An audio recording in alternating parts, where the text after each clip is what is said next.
In this session, we will be dealing with three segments of the remote sensing, or the three branches of remote sensing, which is multispectral remote sensing, thermal remote sensing, and hyperspectral remote sensing, which all works within the range of visible, near infrared, mid infrared, thermal infrared areas. Within these areas, all these branches works. Multispectral will have larger wavelength area and minimum number of bands, that will be 3 to 5, 3 to 7, and a limited number of bands will be operational in the case of multispectral remote sensing. Thermal remote sensing will be working from 3 to 14 micrometer segment of infrared alone, and to be specific, it will be between 3 to 5 micrometer and 8 to 14 micrometer thermal segment of the infrared, and it utilizes that range of the wavelength alone. And in the hyperspectral remote sensing, we will be utilizing very narrow bands, including visible, near infrared, mid infrared regions of the spectrum. So it will be very narrow bands that will be consisting of hundreds of bands, which will be a continuous spectrum of visible, near infrared, and mid infrared.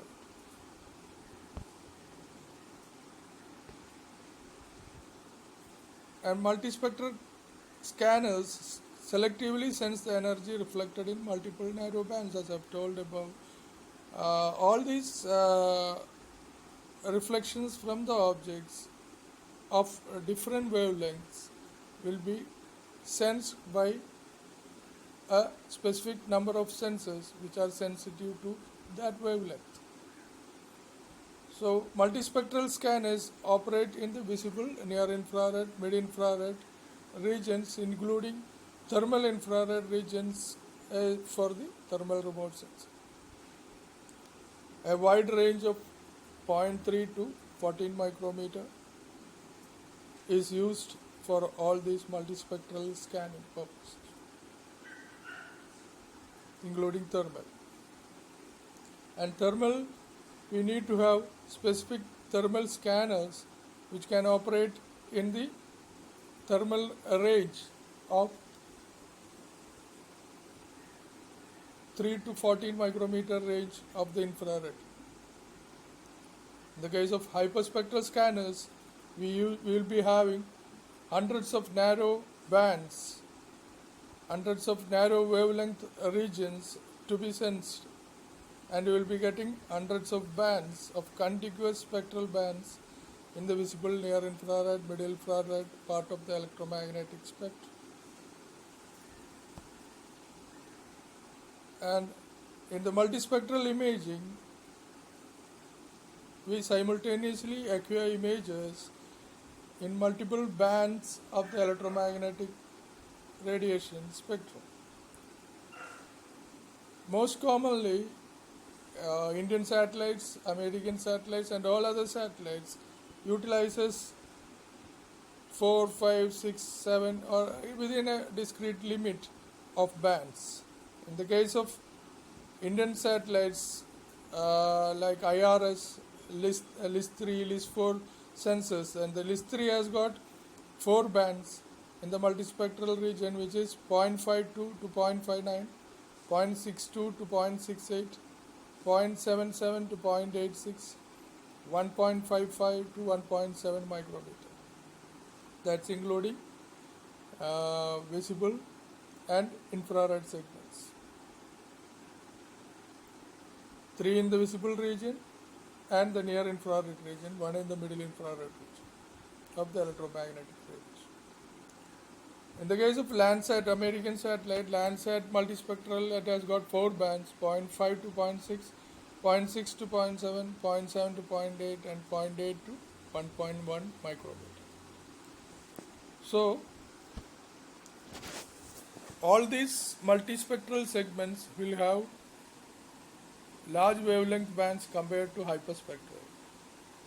So, this area will be further divided into small wavelength ranges in the case of hyperspectral remote sensing. So multispectral remote sensing will work with larger bands compared to hyperspectral remote sensing. So these different bands will be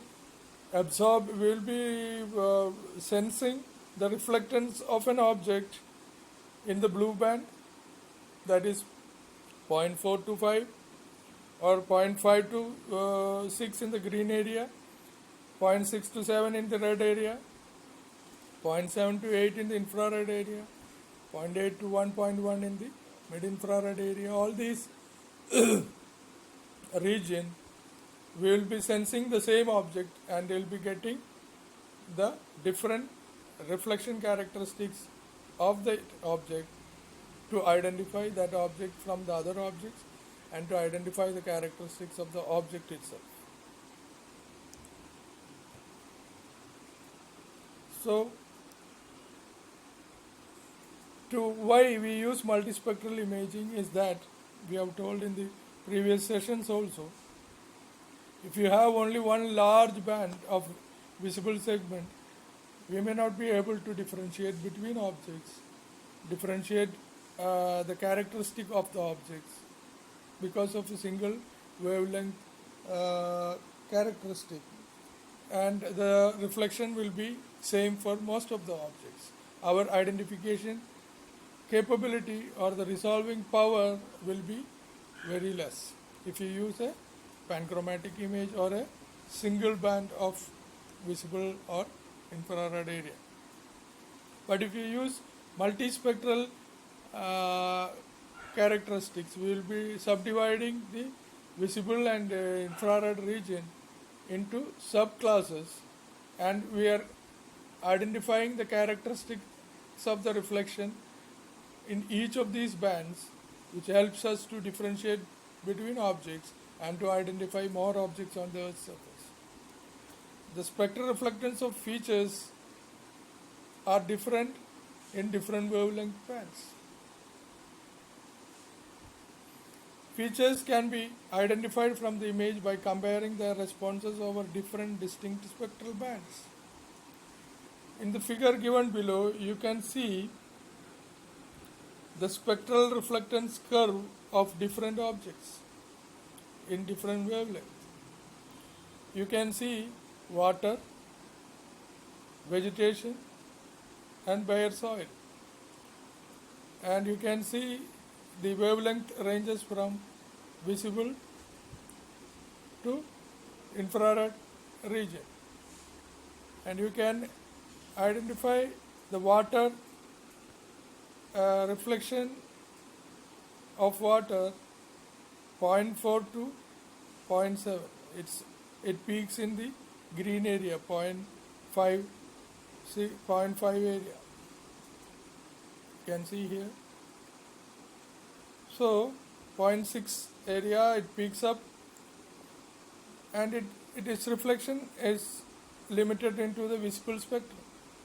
Whereas in the vegetation, if you look into the vegetation spectral reflectance curve, you can see a lot of ups and downs. There is an up in the green segment, which we are seeing all the vegetation as green, and there is an up in the infrared region, near infrared region, which is very high, and vegetation reflects more in the infrared range, and there is absorption, again peaking up, absorption in the different absorption segments and peaking segments in a continuous infrared region of the electromagnetic radiations. In the case of soil, we will be able to find a continuous peaking up from the visible towards infrared segment. So,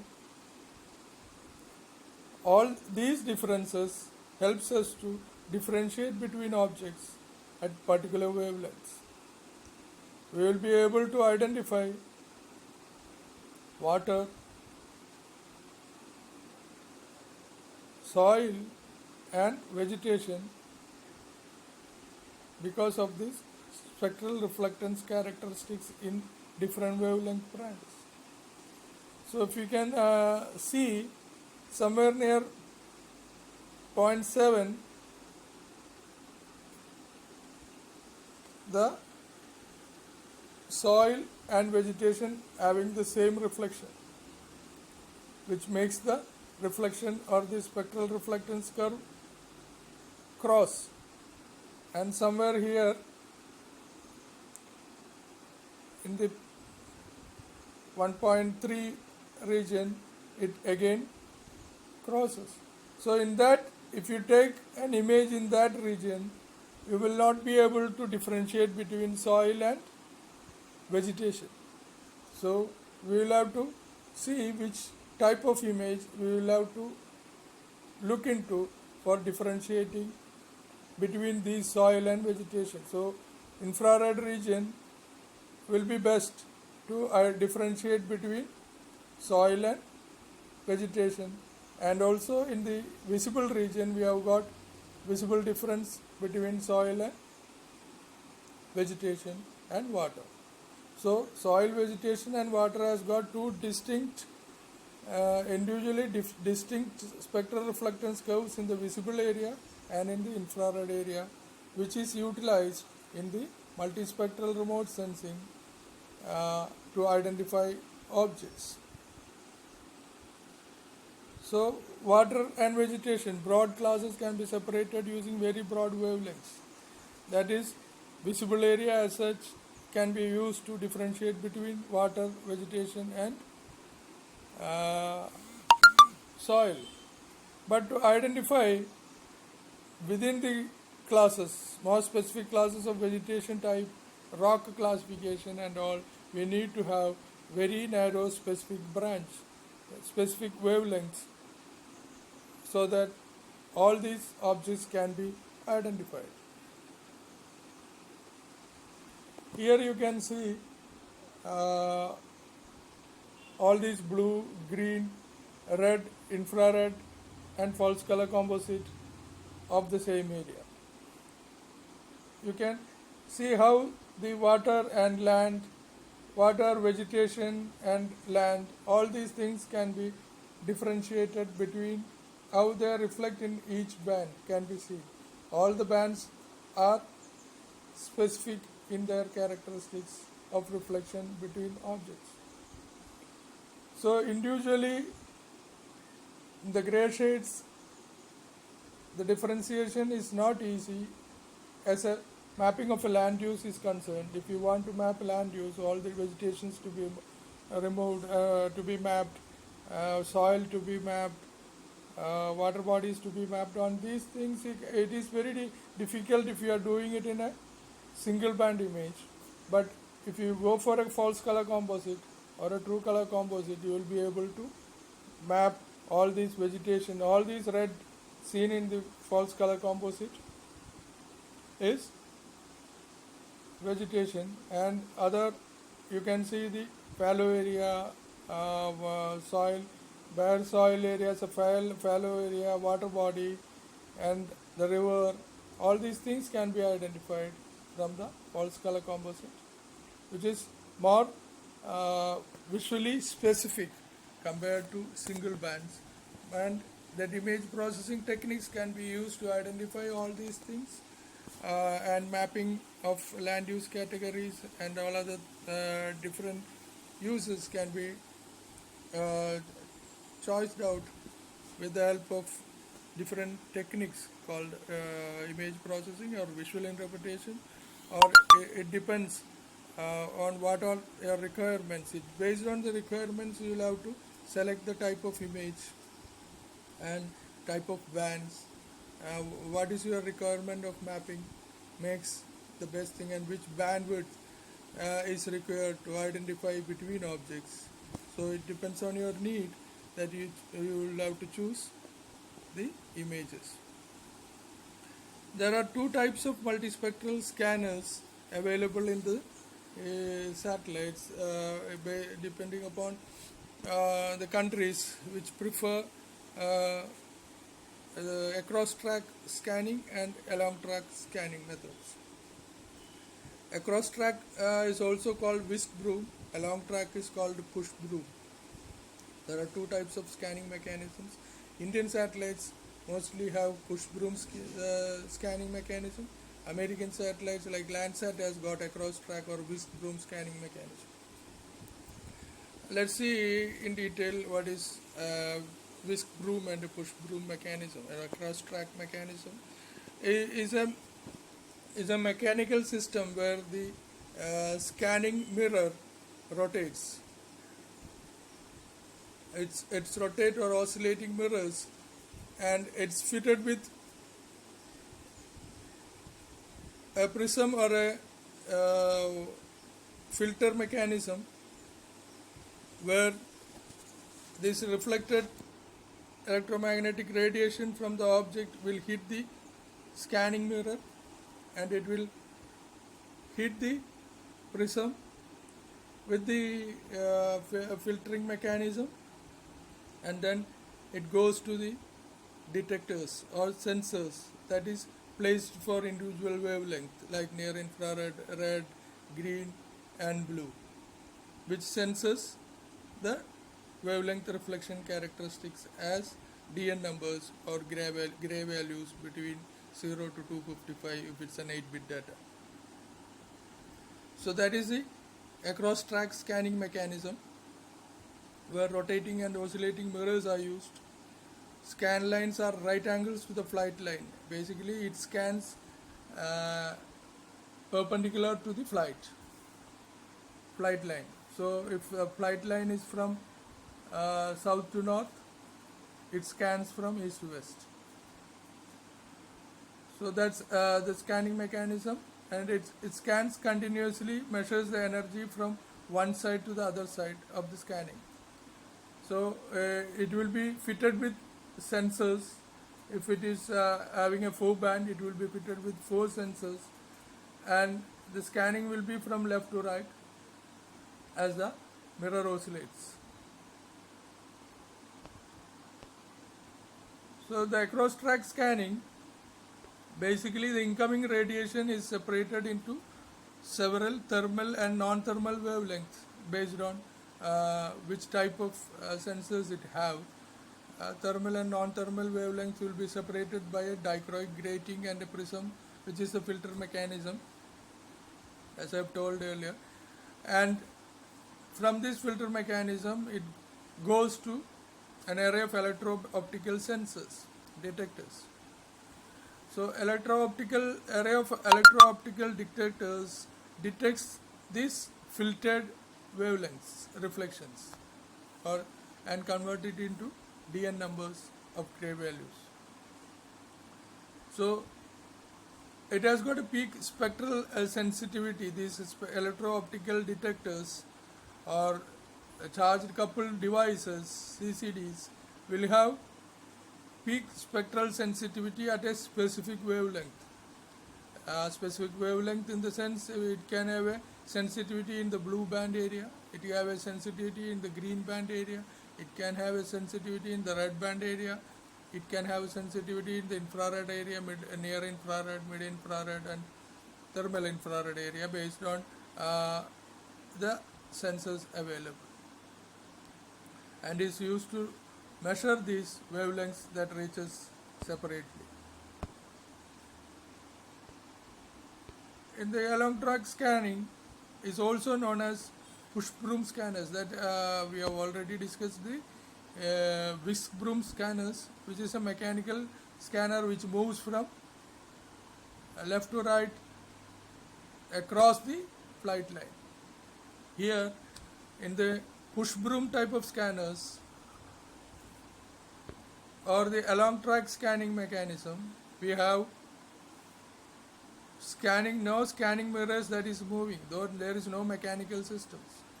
It is a linear array of detectors.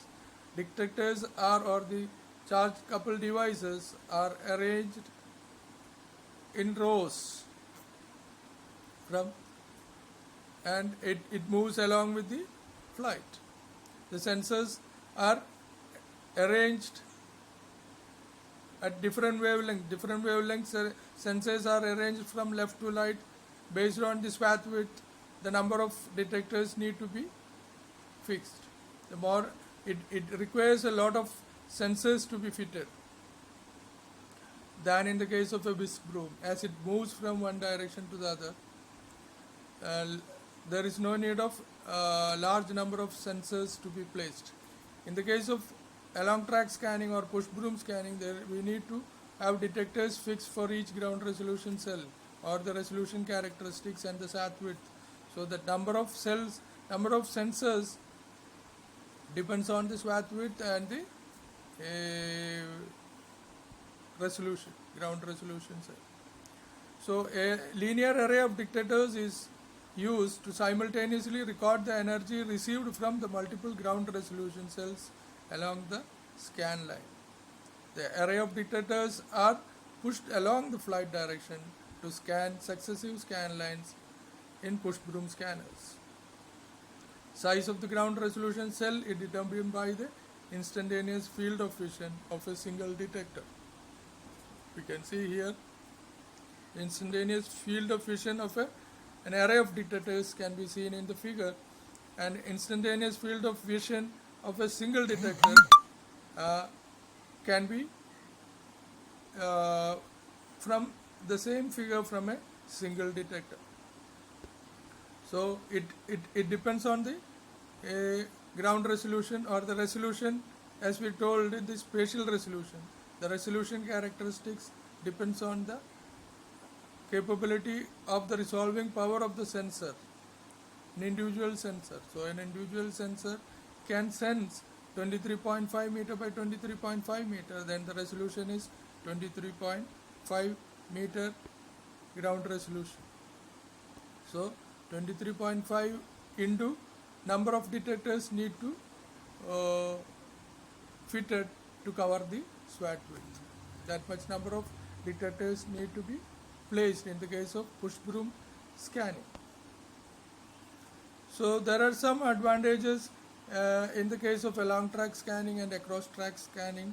And in the case of along track scanning, the linear array of detectors consists of numerous charged coupled devices. As I have told earlier, we need to fit more than 10,000 of charged coupled devices in a linear array to cover the complete swath of the satellite. So each linear array, if you want to have 4 bands, we need to have 4 arrays. If you need more bands, you need to arrange more arrays. So it depends on how much bands you are required for the satellite sensing system. You need to keep that much number of arrays of charged coupled devices. Each linear array is dedicated to record energy in a single band. So if you want to have a blue band, you need to have an array of blue band sensors.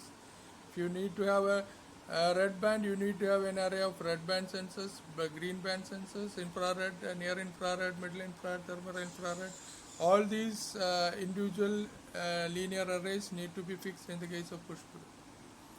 Each detector element is dedicated to record energy in a single column.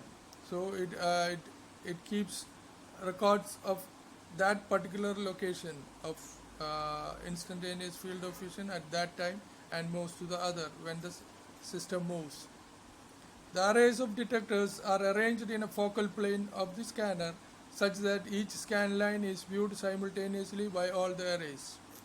So all the arrays will be are placed in the focal plane so that simultaneously all the arrays can view the scanner, view the location, and can take the reflections as different digital numbers.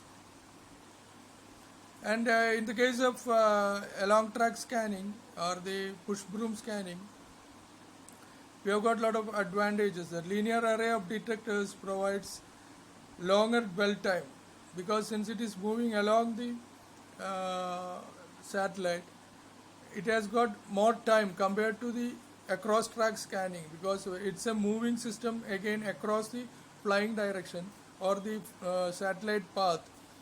So a particular location, sensing a particular location will have very much less time compared to a push broom scanning, where it moves along the satellite flight path and it's permanently fixed. The other one is moving from one place to other. So number of detectors need to be fitted will be less, but that is advantage there. But the dwell time and the energy received will be less in the across track scanning compared to the push broom scanning. Higher signal strength will be there in the push broom since it has got more dwell time, and finer radiometric resolution. It will have finer radiometric resolution will be more compared to the whisk broom. Finer spatial and spectral resolution without impacting radiometric resolution. It can bring in more spatial and spectral resolution compared to the radiometric resolution. And let us see in the thematic mapper segment of the Landsat advanced multispectral scanner used by NASA in the Landsat 4 and 5. It has got spatial, spectral and radiometric accuracy, which has got 7 bands more refined compared to the multispectral scanners, and each band was designated for some potential application. So basically before we setting up the satellite, we will have the requirement study, and for there is a exact knowledge of the type of requirement for which we are sending that satellite, so that we can fix the bandwidth for identifying what is the purpose or the applications that you are looking into. So that type of wavelengths will be chosen, and that type of sensors will be fitted to meet the requirement. So in this case, we have got 7 sensors, 7 bandwidth ranging from 0.5 to 0.52, 0.52 to 6.63 to 6.9, 7.6 to 9, 1.55 to 1.72, 10.4 to 12.5, and 2.08 to 2.35. So each band will have its own application characteristics. So 0.45 to 52 will be used for coastal water mapping, soil vegetation differentiation, deciduous and coniferous differentiation, tree differentiations. So it can be used for water resource, especially in the coastal area mapping, and soil vegetation differentiation, and it can be used for identifying deciduous and coniferous type of trees differentiation. So in the case of second band, which is 0.5 to 0.6, can be used for healthy identification of healthy vegetation, or vegetation stress can be analyzed based on the green reflectance. Plant species differentiation based on the chlorophyll absorption characteristics can be done with the 0.63 to 0.69 range of wavelength, and 0.76 to 9 help us to identify the biomass characteristic, biomass estimation, and water body delineation, which is in the infrared segment. So in the 1.55 to 1.72 band helps us to identify vegetation moisture measurement. That means the stress can be identified, the moisture content. If it goes down, the plant will be stressed. So that stress characteristics of the plant, heat stress can be identified. Snow cloud differentiation, plant heat stress can be also identified in the 10.4 to 12.5 range, where the thermal mapping, thermal characteristics of plants can be assessed based on the moisture content.